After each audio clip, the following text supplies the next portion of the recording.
오늘 같이 묵상할 하나님 말씀은 예레미야 16장입니다. 중간 부분을 보겠습니다. 예레미야 16장 10절에서 15절까지 보겠습니다. 16장 10절에서 15절까지. 이 말씀 교독합니다. 제가 먼저 한 절 읽습니다.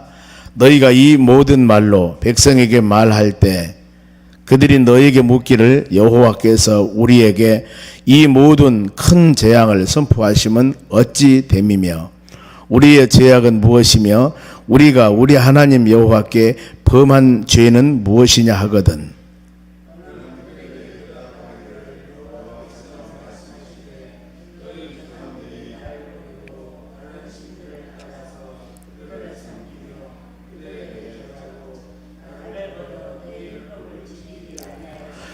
너희가 너희 조상들보다 더욱 악을 행하였도다. 보라, 너희가 각기 악한 마음의 완악함을 따라 행하고 나에게 순종하지 아니하였으므로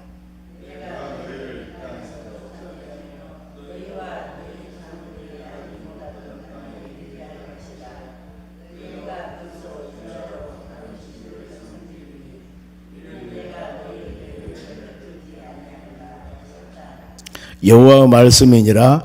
그러나 보라, 날이 이르리니 다시는 이스라엘 자손을 애굽 땅에서 인도하여 내신 여호와께서 살아계심을 두고 맹세하지 아니하고 이스라엘 자손을 북방 땅과 그 쫓겨났던 모든 나라에서 인도하여 내신 여호와께서 살아계심을 두고 맹세하리라. 내가 그들을 그의 조상들에게 준 그들의 땅으로 인도하여 드리리이다. 아멘. 옆 사람 인사합시다. 오늘도 승리합시다. 좋은 하루 되시기 바랍니다. 오늘 하나님 말씀은 독신 생활을 상징 예언입니다. 지금 예레미야서 보면은 8가지 상징적인 예언이 나옵니다. 근데 그 중에서 본문이 두 번째인데 전에 13장의 말씀 보면은 허리띠, 배띠. 허리띠는 허리에 동이는 것입니다. 그런데 하나님께서 예레미야 선지자에게 저기 유브라데 강가에 가서 바위 틈에다가 그것을 숨겨놔라. 그리고 나서 한참 있다가 그 배띠를 가져와. 그리고 가지러 갔는데 배띠가 썩어버린 거예요. 여기에서 상징 예언이 있습니다. 어떤 것 상징 예언이냐면은 허리띠를, 배띠는 허리에다 두는 허리띠라고 그랬습니다. 그러면 허리띠는 허리에 둘러야 됩니다. 그런데 허리띠가 허리에 둘리지 않고 다른 곳에 있으면 안 되잖아요. 그와 같이 하나님의 백성들은, 하나님의 자녀들은 항상 어떤 상황 가운데서도 하나님과 함께, 하나님과 동행, 그리고 우리의 모든 삶은 하나님을 의지하며 살아야 됩니다. 우리 남자 성도님들은 혁띠를 두릅니다. 혁띠를 바로 이 바지를 입으려면, 근데 혁띠가 없으면은 바지가 내려가요. 안 되죠. 여자 성도님들은 골반이 이렇게 삼각형이 돼서 안 내려간다고 그러는데 우리는 그게 아니에요. 보면은 신체 구조가 그렇게 있지 않습니까? 그러니까 혁띠는 반드시 바로 이 띠는 허리에다 둘러야 됩니다. 우리의 믿음의 삶을 살아가는 하나님의 자녀들이 항상 말씀을 들으면서 점검해 봐야 할 것은 하나님이 나와 함께 하심을 내가 믿고 사는가. 내가 그런 믿음, 좋은 때나 힘들고 어려운 때나 하나님 예수 그리스도의 동행하심을 내가 믿고 사는가. 그리고 어떤 상황 가운데서도 하나님 의지하는가, 허리띠를 두르고 사는가, 이걸 한번 생각해 보셔야 됩니다. 그 신약에서 예수님께서는 그것을 요한복음 15장에 포도나무와 가지 비유를 합니다. 요한복음 15장 7절에 너희가 내 안에 거하고 내 말씀이 너희 안에 거하면은 무엇이든지 원하는 대로 구하라. 그러면 내가 이루리라. 그는 어때요? 나를 떠나면은 가지가 나무에서 떠나버리면 어떻게 되겠습니까? 죽지요. 나를 떠나서는 너희가 아무것도 할 수 없느니라. 그리고 가지가 나무에서 떨어지면 마른데, 마르면 어때요? 지금 농사를 짓는 농부가 지금 포도나무를 보니까 가지가 좀 찢어져 가지고 말랐습니다. 그러면 어떻게 했어요? 그대로 놔두겠습니까? 마른 가지를 자르죠. 모아다가 불에 태웁니다. 이와 같이 우리는 어떤 상황 가운데서도 예수님을 의지하고 하나님을 의지하고 믿음으로 살아가는 여러분들이 되셔야 됩니다. 그래서 우리 하나님 말씀 묵상할 때마다 항상 마음으로 점검해 볼 것들은 내가 주님을 의지하는가, 하나님 은혜 안에 거하고 있는가? 이걸 항상 점검해 보면은 은혜가 될 줄로 믿습니다. 본문은 어떤 바로 이 상징 예언이냐면은 독신 생활을 살아라. 독신 생활에 대한 상징 예언이에요. 혼자 살아라. 왜 혼자 살아겠을까? 본문에 바로 10절입니다.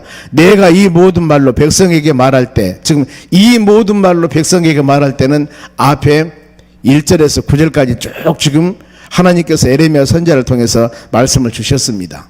그러면은 어떤 말씀을 주었는가? 바로 2절, 바로 뒤에 한 장 더 2절이 있습니다. 2절 보면은 너는 아내를 맞이하지 말며 자녀를 두지 말라고 그랬어요. 아니, 하나님께서는 창세기 1장에 28절 말씀 보면은 우리에게 복을 주었습니다. 그리고 생육하고 번성하며 지배하며 다스리며 정복해라. 이렇게 생육하고 다스리고 하나님 아들 딸 낳고 잘 살라고 그랬는데 여기 보면 어때요? 아내를 맞지 말고 자녀도 듣지 말라. 심지어는 시편 127편에 3절 보면은 자녀는 여호와의 기업이요 젊은 자의 자식은 장사의 수중에 화살과 같다. 이것이 화살통에 가득한 자, 즉 자녀가 많은 자들은 복이 있다고 성경은 말씀을 해요. 그런데 여기는 지금 자녀를 아내도 맞이하지 말고 자녀도 두지 말라 그 말입니다. 그 이유가 나옵니다. 왜 독신 생활을 하라고 했을까? 4절 말씀 보세요. 그들이 독한 병에 죽는다 그랬습니다. 하나님이 이런 재앙을 내린다는 겁니다. 그리고 그를 지금 많은 사람들이 독한 병에 죽었는데 그를 슬퍼한 자도 없을 것이고 죽은 자를 묻어준 사람도 없을 것이다. 더 나가서 그들이 칼과 기근에 망할 것이고 그들의 시체는 공중에 바로 짐승의 밥이 되고 이 슬픔은 참상입니다. 이렇게 슬픔과 어려움이 있을 것이다. 즉 하나님 말씀과 믿음 안에 거하지 아니할 때 하나님이 많은 이런 심판을 받는데 이런 모든 심판을 받으면 되겠느냐.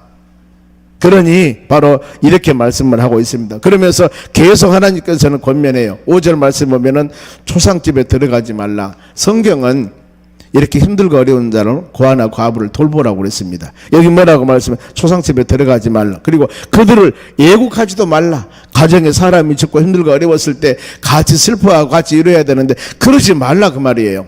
그 이유가 이 5절 중간절 보세요. 아주 중요한 말씀입니다. 내가 이 백성을 나의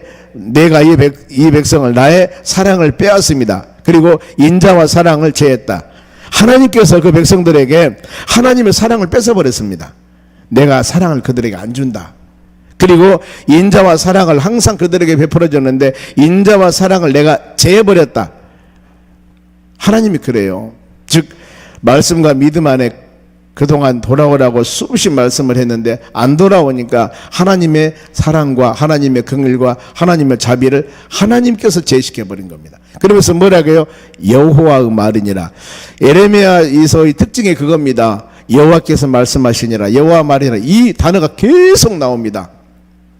왜 그랬을까? 여러 가지 이유가 있겠습니다만 확실한 하나님의 말씀이다. 그러니까 축복과 은혜를 바로 준다고 백성들에게 많은 사람들에게 선포하면은 좋은 일이지만은 많은 어려움을 주니까 즉 우리가 일반적으로 생각했을 때 상식에 어긋난 일이거든요. 왜요? 하나님 백성들은 하나님을 택한 백성들이거든요. 너는 내 백성이고 나는 너의 하나님이라 이렇게 약속했습니다. 내가 너를 돌보고 지키고 인도해 주신다 했는데 말씀 한마디 한마디마다 고난과 어려움과 징계와 징벌. 그러니까 백성들이 뭐라고 했겠습니까? 하나님, 우리 하나님 아닙니까? 우리는 택한 믿음의 자녀들이고 믿음 백성들이고 그런데 하나님 돌보시고 인도해 주시고 보여 주셔야지 자꾸 이런 어려움을 준다 하니 우리가 어떻게 믿을까요? 이랬을 때 에레미야 선지자 이것을 확신을 심어주기 위해서 여호와 말이니라 여호와 말이니라 꼭 이렇게 말씀 묵상할 때마다 이 말씀을 주시는 겁니다. 지금 이렇게 상상을 초월한 어려움과 고난을 주는데 이것도 하나님의 말씀이다. 하나님 말씀입니다. 이걸 좀 심어주는 거 보면은요. 우리도 말씀 한마디 한마디 묵상할 때 그 말씀이 주님 여러분들의 주는 말씀으로 받아들이시기 바랍니다. 공의 하나님이시고 심는 대로 주신다 하나님이십니다. 더 많은 것을 풍성하게 주기를 원하신 하나님이고 심지어는 바로 이 죄인은 우리를 위해서 죄 없는 독생자 예수 그리스도까지 십자가에 죽게 하고 하나님 자녀 삼으신 긍휼이 풍성한 하나님께서 왜 이와 같이 어려움과 고통을 줄 것인가? 내가 너희들에게서 나의 사랑을 뺏어버렸고 인자와 바로 이 사랑도 내가 전부 제시켜버리라. 이렇게 바로 매몰차게 하시겠냐 그 말이에요. 그만큼 하나님의 자녀들이 강팍했다는 겁니다. 이걸 우리가 마음에 항상 새기면서 말씀 묵상해 주시기 바랍니다. 그리고 그들에게 이렇게 힘들고 어려운 자들에게 7절 마지막 하반절 보면은 위로 잔을 마시게 할 자가 없을 것이다. 하나님은 고린도후서 1장에 보면은 위로 하나님이라고 그랬거든요. 믿음의 자녀들이 힘들고 어려웠을 때 주의 전에 와서 믿음으로 기도하고 말씀 묵상하며 간구할 때 성령께서 하나님 말씀을 통하여 우리 마음속을 위로해 주시고 은혜도 주시고 사랑도 주시고 용기도 주시고 힘도 주시고 이런 하나님인데 이제 하나님께서 위로 잔을 마시게 할 자가 없을 것이다. 내가 위로 안 해준다. 더 나가서 9절 보면은요, 기쁨과 즐거움 소리, 신랑과 신부 소리, 내가, 이 단어입니다. 내가 너희 시대에 끊어지게 하리라. 너희 가정에 기쁨과 은혜와 사랑에 충만하고 즐거운 소리가 담을 넘어가고 여러 사람의 저 가정은 무슨 저렇게 좋은 일이 있을까? 이렇게 해야 되는데 기쁨과 즐거움 소리가 신랑과 신부 결혼하는 거 이런 소리도 내가 너희 세대에 끊어버려. 내가 하나님께서. 하나님이 모든 문을 닫아버린 겁니다. 이러면 여러분 아무리 우리가 은혜 가운데 말씀 안에 믿음 안에 살려고 힘쓰고 있으지만은 안 되는 것이거든요. 하나님은 은혜를 주셔야 되는 겁니다. 우리의 가정도 마찬가지고 여러분의 개인의 심령도 마찬가지고 하나님의 교회도 마찬가지입니다. 하나님이 성령 은혜를 내려주셔야만이 그리스도 안에서 교제하며 사랑을 나누며 그야말로 하기애애한 하나님의 성령에 충만한 그런 바로 우리 여러분의 가정들이나 하나님의 교회와 이런 바로 이 단체들이 될 수가 있는 것입니다. 그런데 하나님께서 하나님의 영을 메마르게 만들어버리면 먼저 내 심령이 메말라 버려요. 여러분 혹시 그럴 때는 간절한 마음으로 기도하세요. 사모하는 하나님, 내 몸은 하나님의 성령이 거하는 성전이라고 그랬고 내가 예수님이 나와 함께 하시는 믿는 하나님의 자녀인데 그러면은 성령의 전이니까 하나님의 성령의 열매인 사랑, 희락, 화평, 인내, 자비, 양성, 충성, 온유, 절제 이런 것들이 마음에 충만하게 맺어지고 더 나아가서는 성숙한 신앙으로서 성령 은사들이 우리에게 나타나서 하나님의 선한 뜻을 이루어 나가야 되는데 내 마음이 강팍해요. 강팍하면 어떻습니까? 얼굴부터 기쁨이 없습니다. 그리고 나오는 말이나 언어나 행동이나 이게 좋은 말이 나오질 않아요. 그러면 직장 생활에 그게 아름답겠습니까? 우리는 모든 사람과 관계를 가지며 서로 간에 대화하며 어떤 조직이나 단체나 기관이나 이런 것에 대해서 직장 생활을 하게 되는 것인데 내가 마음이 그런 마음이 되어버리고 내 마음이 은혜가 충만하지 않으면은 예수님께서 우리에게 너희는 세상에 빛이 되고 너희는 세상에 소금이 되라고 그러는데 이런 역할을 감당할 수가 없는 거예요. 내 자신을 바로 관리하기 너무나 힘들어요. 이럴 때마다 우리는 우리 힘으로 할 수가 없습니다. 하나님께 조용히 하던 일을 잠깐 놔두고라도 조용히 기도하셔야 됩니다. 하나님, 내 마음에 하나님 성령, 나는 내가 아니고 예수를 영접한 믿음의 자녀이기 때문에 내 삶의 주인이 내가 아니라 주님 어떻게 하는 것이 아름다운 일인가 하나님께서 붙잡아 주시라고 간절히 기도했을 때 성령 하나님께서 은혜를 줄 줄 믿습니다. 이런 은혜를 받기 위해서는 먼저 자신을 내려놔야 돼요. 자신의 생각이나 자신의 모든 것들을 내려놔야 됩니다. 그래서 많은 사람들이 그러죠. 죽어라. 네가 죽으면은 많은 사람이 우리 신앙도 마찬가지입니다. 내가 죽어야만이 성령님이 살고 예수님이 삽니다. 내 마음속에 내가 살아서 모든 일을 판단하면 그 마음에는 하나님의 성령과 하나님 은혜가 충만할 수가 없는 거예요. 그래서 갈라디아서 2장 20절에 내가 그리스도와 함께 십자가에 죽으셨나니 이제는 내가 산 것이 아니고 나를 위해 십자가 죽으신 예수님을 위한 살아가는 삶이다. 이 고백입니다. 우리 살아가는 삶은 예수 그리스도께 십자가 죽으실 때 다 모두 같이 여러분의 교만, 아집, 불평, 불만 다 없애버리고 주님 부활함과 같이 우리가 새로운 몸 예수 그리스도의 성령의 사람으로서 이 하루도 믿음으로 살아가려고 기도하며 간구할 때 성령께서 여러분의 마음을 붙잡아 주실 줄로 믿습니다. 그래서 이 본문의 말씀이 이런 심판에 대한 백성들의 반응이 바로 그거거든요. 10절 본문 다시 한번 봅니다. 바로 너희가 이 모든 말로 백성에게 말할 때 지금 1절에서 9절까지 말씀이에요. 그리고 이 모든 말씀이 어때요? 희망과 소망과 그 다음에 긍휼과 사랑의 말은 한마디도 없습니다. 다 어려움과 고난과 바로 이 심판, 이 말씀이거든요. 그랬을 때 이 모든 말로 백성에 말할 때 그들이 너에게 묻기를 여호와께서 우리에게 이 모든 큰 재앙을 선포하시면 어찌 되며, 하나님 우리 아버지 하나님이신데 어찌 우리에게 이 많은 고난과 어려움을 줍니까? 우리의 죄악은 무엇이며 우리가 우리 하나님 여호와께 범한 죄는 무엇입니까? 여러분, 이런 거예요. 그동안 말씀과 믿음 안에 온전히 순종하지 못하고 살아왔을 때 하나님께서 사랑의 징계로 너 왜 그래? 그러면 내가 뭘 잘못했어요? 이거거든요. 내가 뭘 잘못했어요? 그동안 수많이 잘못한 것이 많이 있는데 너 왜 그래? 그러면 하나님께서 이럴 때 내가 뭘 잘못했냐고 물어보는 거예요. 여기서 깨달을 게 뭐예요? 회개해야죠. 하나님 잘못했습니다.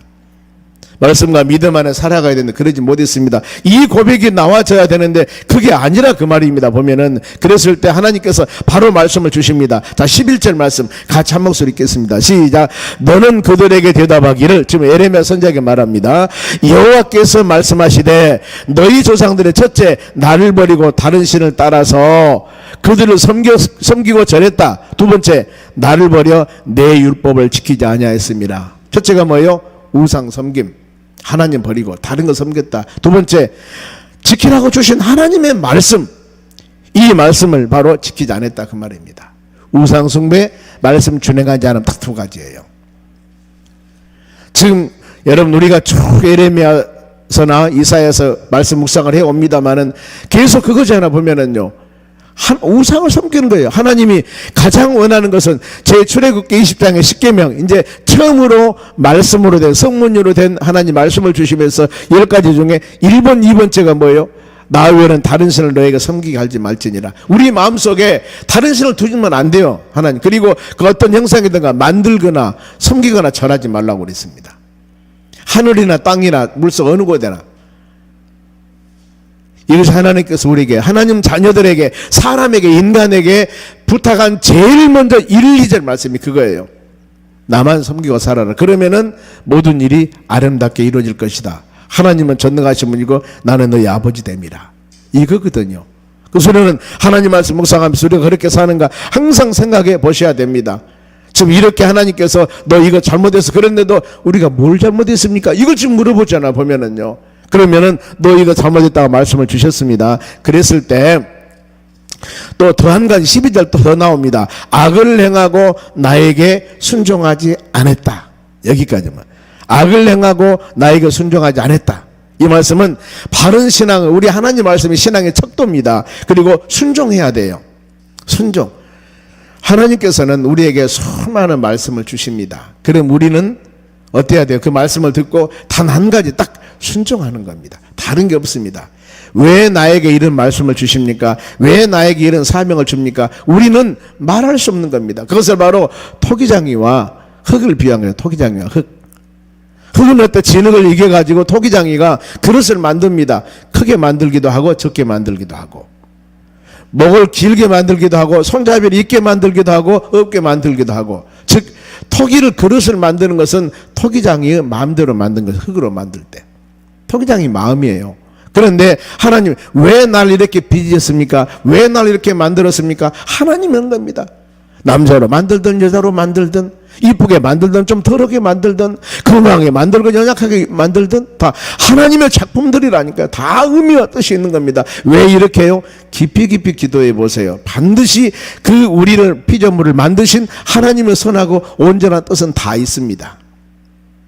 우리가 상대 비교해서, 다른 사람과 비교해서 여러분 나를 같이 판단하려는가 그러지, 모든 사람, 하나님과 나 사이 관계를 생각해 보면 우리는 하나님의 최고의 걸작품이라, 그 말입니다. 감사할 수밖에 없어요.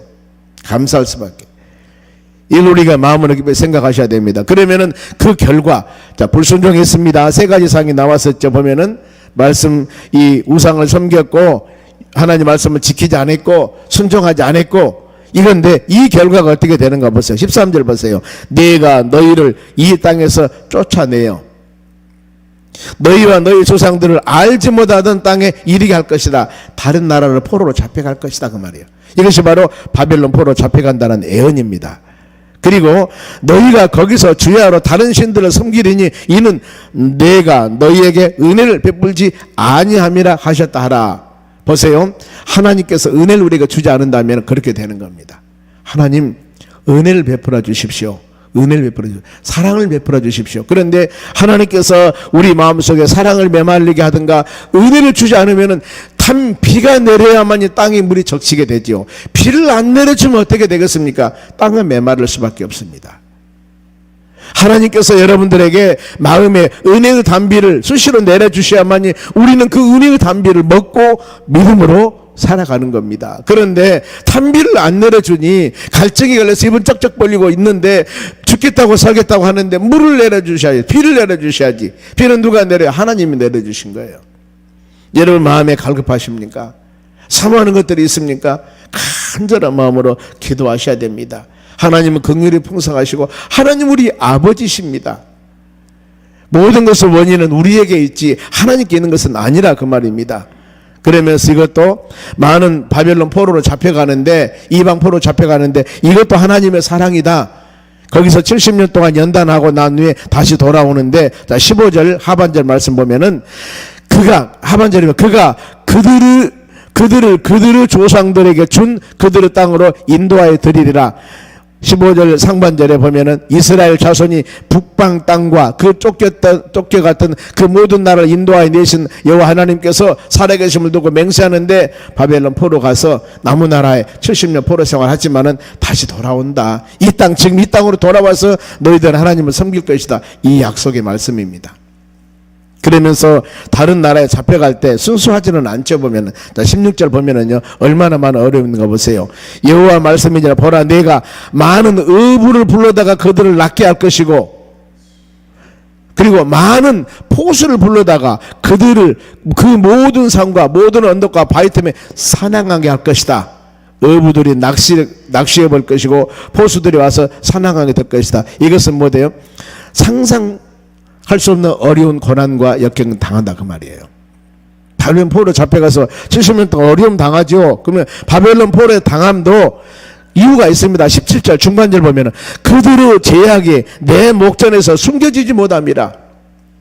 하나님이 그들의 제약 때문에 이런 어려움을 주는데 내가 죄를 짓고 아무리 숨기고 아무리 감추려고 하지만 하나님은 다 아시는데 그러니까 내가 어려움이 있을 때 바로 이것도 묵상해 보셔야 되는 겁니다. 바로 하나님 내가 숨기고 다른 사람 모르는데 나만 겪고 있는 있습니다. 그런 부분들 하나님은 다 아십니다.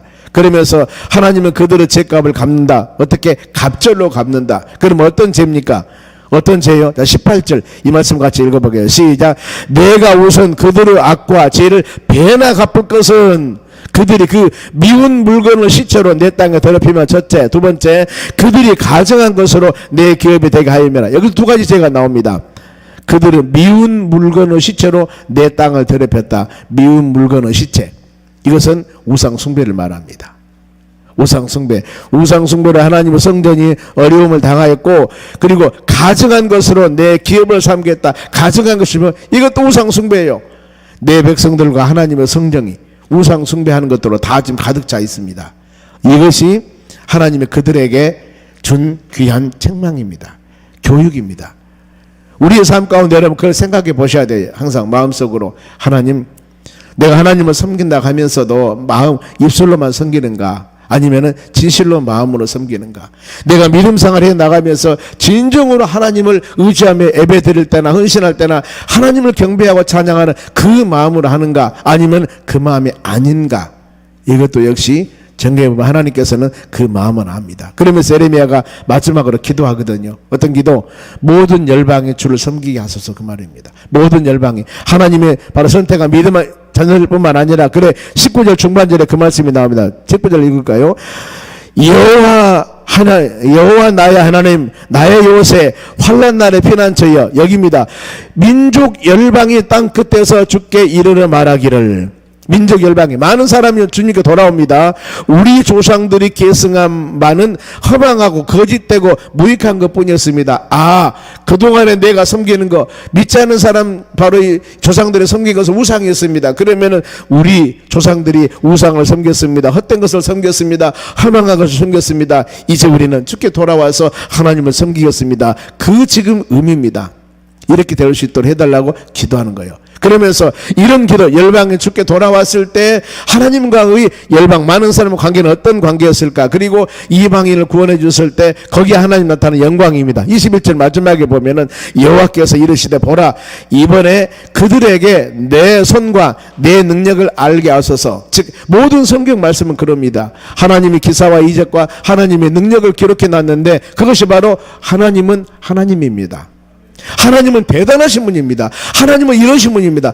이것을 나타내기 위해서 즉 하나님의 손과 하나님의 능력을 알게 하소서. 이방인들도 주의 전에 돌아와서 하나님 품 안에 사랑을 받게 하는 것은 우리 하나님은 이런 능력의 하나님입니다. 그리고 더 나아가서 그들로 내 이름이 여호와인 줄 알게 하리라. 아멘.